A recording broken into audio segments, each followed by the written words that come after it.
کومه ښځه چې مونځ کوي او د هغې ویښته په لوپټه کې ښکاري نرۍ لوپټۍ علماو نه بیا تپوس کوي د دې ښځې مونځ نه کېږي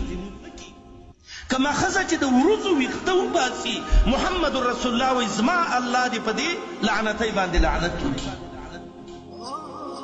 کومه ښځه چې هغې لنډې تنګې کپړې اچلي محمد رسول الله وایي د الله لعنت دې دې باندې د عبدالله بن مسعود روایت دی او دا ښځه به جنت ته بلکل نه ځي